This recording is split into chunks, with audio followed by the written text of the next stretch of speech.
Hi, magandang umaga po sa inyong lahat. Ngayon po para sa ating second reading of the day.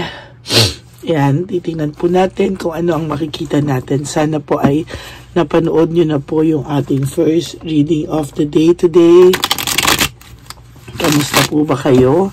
I hope na kayo po ay nasa mabuting kalagayan at para po sa ating second reading, titingnan ko po kung ano po ang masisilip natin. Pasensya na po kayo sa aking boses. Sabi ko nga po sa inyo kanina, na hindi po maganda ang aking pakiramdam.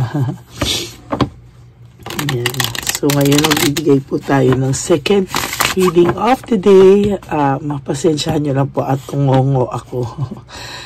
Yan. Balasahin muna po natin para alam nyo po na binalasa ko po ito ng mabuti.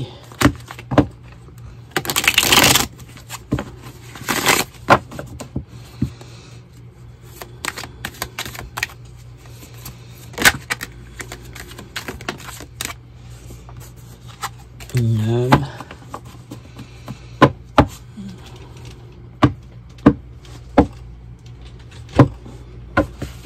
Pili na po tayo ng 10.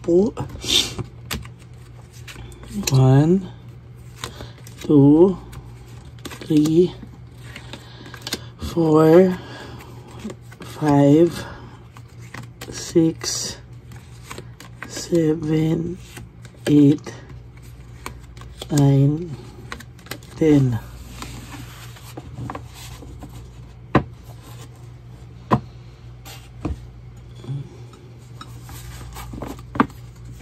Now, pili po tayo dito ng 10 ulit, pero balasahin muna po natin.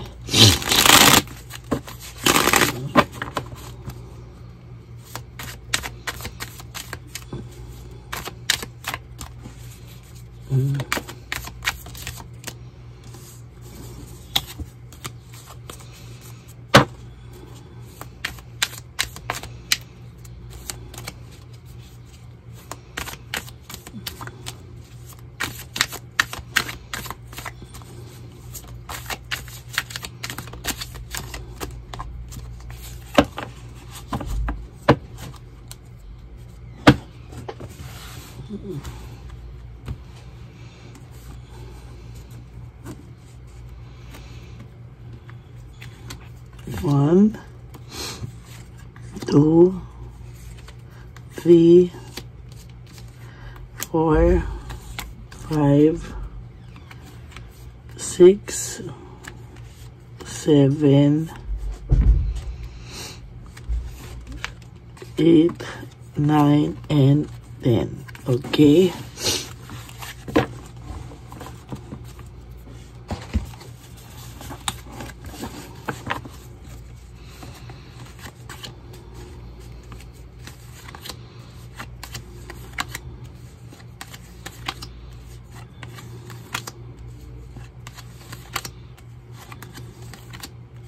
Huwag niyo po itong i-skip.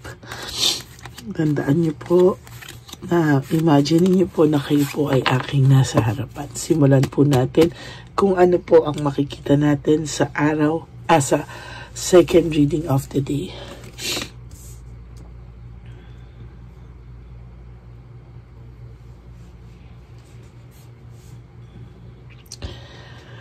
Meron po akong nakikita dito na need, no? Meron po silang mga needs na kailangan nilang ayusin. Meron po ako nakita dito poverty and insecurity, no?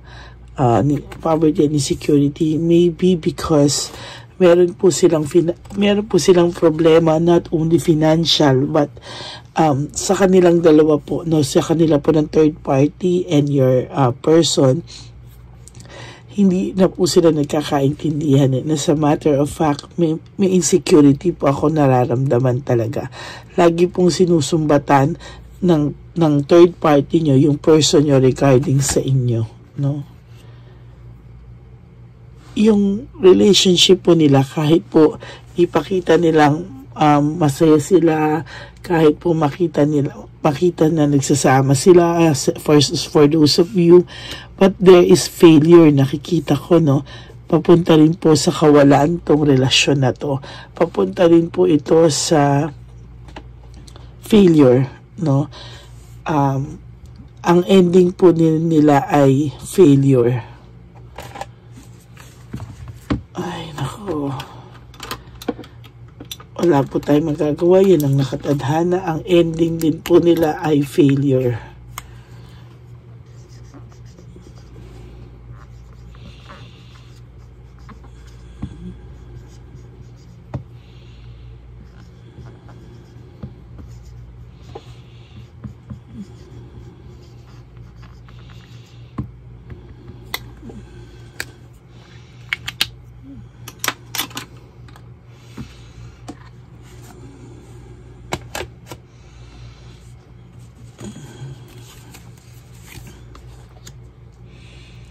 Kasi meron na rin po ako nakikita dito na lack of commitment eh.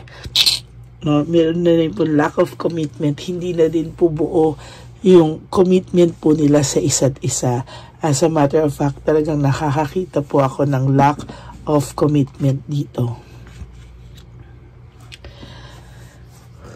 Leaving home, making decision, parang moving forward. Ang tao pong ito ay tumitingin na ng options, no? Yung third party nyo po ay tumitingin na po ng options kapag halimbawa po ay hindi talaga sila magkasundo, no? For some of them, nagkahamunan na po ito ng hiwalayan, no? For some of them, naghiwalay po sila na, but for some of them, patuloy pa rin po nagpe-pretend na they are okay, they are happy, but they are 100% not okay. As a matter of fact, stress and burnout na din po ang third party, no? Lagi na lang din po initong sinusumbatan at kinukumpara ka na bakit nung time niya ni ganito, ni ganyan. Lagi ka pa rin pong nababanggit. As a matter of fact, hindi po ito tumitigil, kakabanggit sa'yo. No, lagi po itong lagi ka po niyang iniisip, lagi ka po niyang lagi ka po niyang iniisip, lagi ka pong dumadaan sa isip nitong person mo because of this third party also. Lagi ka rin po niya kasing kinukumpara, lagi ka rin po niya kasing sinasabihan, no? Lagi po pa rin ikaw dumadaan sa isipan nito. Oh my God. Malabas na talagang failure eh. Oh. Parang failure. Talagang bound to happen, ano, na maghihiwalay din po ito eventually. No? Failure din po or hiwalayan. Ang ending din nila ay failure or hiwalayan. No? May isa po sa kanila na nagmamanipulate lang talaga. No? Para po ito ay medyo ma-extend pa. Ayaw din po kasing mapahiya ng isa sa kanila or both sa kanila dahil alam nila yung ginawa nila sa'yo. Ayaw po nilang mapahiya o ng person mo na lumabas na talagang siya na ang may kasalanan kung bakit talaga failure po ang bawat relationship niya. Yan po o talagang lumalabas po talaga.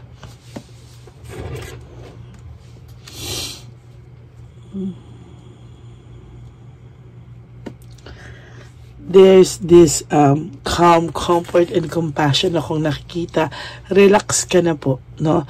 Kahit papano natutunan mo na pong mag-relax sa buhay, natutunan mo pong maging isurrender sa taas kung ano man po yung nararamdaman mo, no?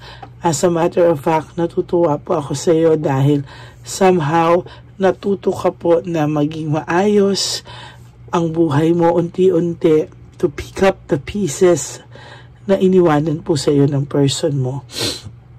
As a matter of fact po, nahihirapan ka po nung una, talagang halos mabaliw ka po at hanggang ngayon naman po namamahay pa rin po siya sa isipan mo. Ngunit kaya mo na po, no? Nakaka-adjust ka na kahit nandiyan siya sa isipan mo ay umaandar at tumatakbo pa rin po yung araw mo sa araw-araw, no? You are starting to survive without him, no? Nakakakilos ka na po, kahit papano, kahit para ka pa rin pong ano na lagi mo siyang naiisip, but still, ang maganda po dito ay talagang nakikita ko po na sa mga susunod na araw, you will be better and be better and better and better. So, kapit ka lang po kapatid, kasi sa nakikita ko po, magiging maayos ka pa po sa mga susunod na panahon. Sila po ang makakaramdam ng matinding frustration kung ano man po yung ginawa nila sa iyo na naramdaman mong sobrang sakit, babalik po sa kanila at makakaramdam din po sila ng too much frustration. Yan o, itaga mo po yan sa bato. Makakaramdam din po sila ng pain na binigay nila sa iyo, babalik po yan sa kanila. At sabi ko nga po kanina, no, na huwag ka pong maaawa. Huwag ka pong maaawa. Deserve po nila yan. Kasi sa ginawa nila sa'yo, halos mabaliw ka po. Huwag ka pong maaawa. Deserve po nila yan. At lesson po yan sa kanila ng tadhana. Ngayon po, there is these difficulties, no? Nahihirapan po yung taong magdesisyon if mag-stay siya sa relationship or aalis siya. Lack of direction, panay conflict po ang nangyayari sa kanila. And as a matter of fact, hindi na po ito maganda. Lagi po nagko-conflict, laging away, sumbatan dito, sumbatan doon. Pero pag maglalabas sa Facebook, akala mo kung sino mga santito at santita na masasaya at nagmamahalan. No? Hindi po lahat ng nakikita nyo sa social media accounts ay bibilhin nyo po. Makakarating po sa iyo ang balita, may lipad po ang balita, ano na, yan o, hindi mo po may iwasan na makakabalita ka, no?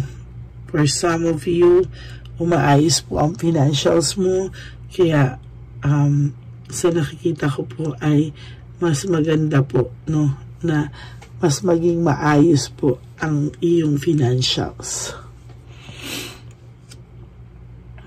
There's emptiness and emotional loss. Sa nakikita ko po dito, talagang matindi po ang pinagdadaanan nila ngayon. To the point na si Siabilitang Palaka ay nakakaramdam ng pagkawalang gana most of the time, no? Gustong-gusto na po nitong bumitaw. As a matter of fact, for some of you, bumitaw na po ang Siabilitang Palaka nyo sa inyong person, no? At ang maganda pa dyan, makakarating sa iyo yung balita. There's loss and separation. Sabi ko po sa inyo, ang ending nila ay failure at separation. Hiwalayan din po, no? There's brutality, no? Chaos. Ang daming chaos, brutality na naglilid ng confusion sa kanilang dalawa. Lalo na po sa person mo, parang sinasabi niya, anak ng tokwa, anong pinasok ko, no? Anong pinasok kong relasyon, nasa maayos na ako. Ngayon, ito na naman ako, parang ako yata ang kinakarma sa nangyari. O talagang ikaw ang kakarmahin. Ayan, kahit anong gawin niya ngayon, i-divert niya po sa trabaho, i-divert niya po sa lahat, wala pa rin pong nangyayari. O? Ayan po. Kaya sabi ko po sa inyo,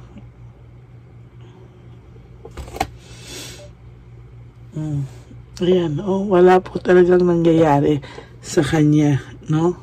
Kung hindi pa na confusion, brutality, ang dami po nilang chaos. Ayan.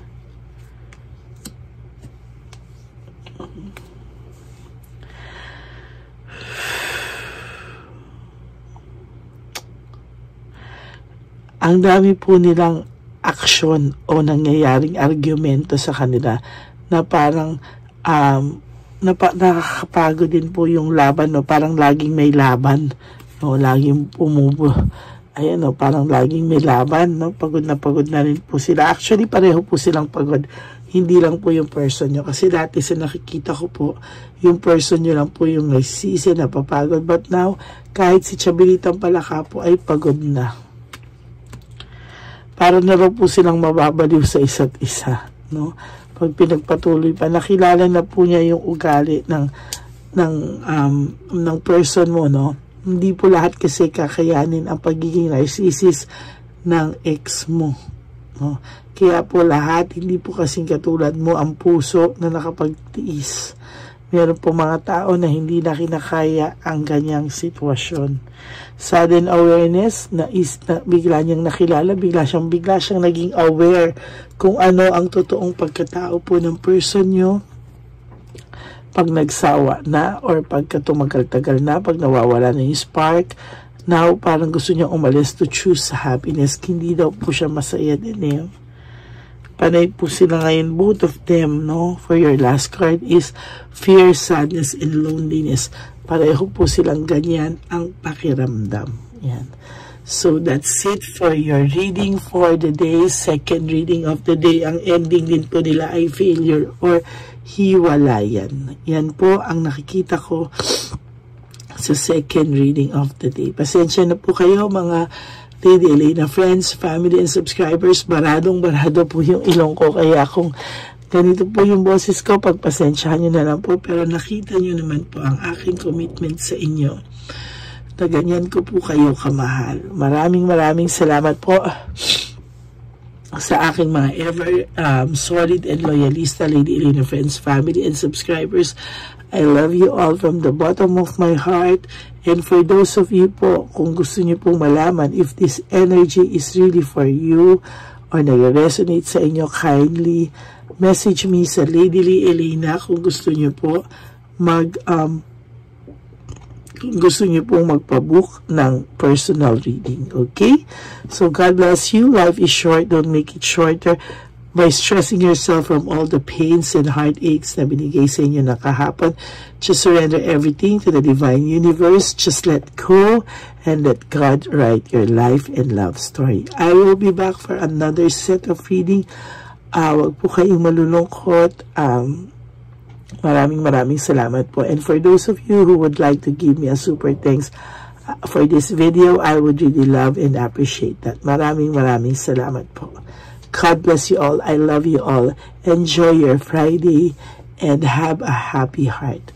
Maraming salamat po. And again, baka pwede nyo na rin po akong i-follow sa aking FB channel. My only legit FB account, ang Lady Elena. Diyan nyo rin po ako pwedeng ma-message. Sabi nga po sa inyo, if you want a personal reading with me. Okay? God bless you all. I'll wait for your message.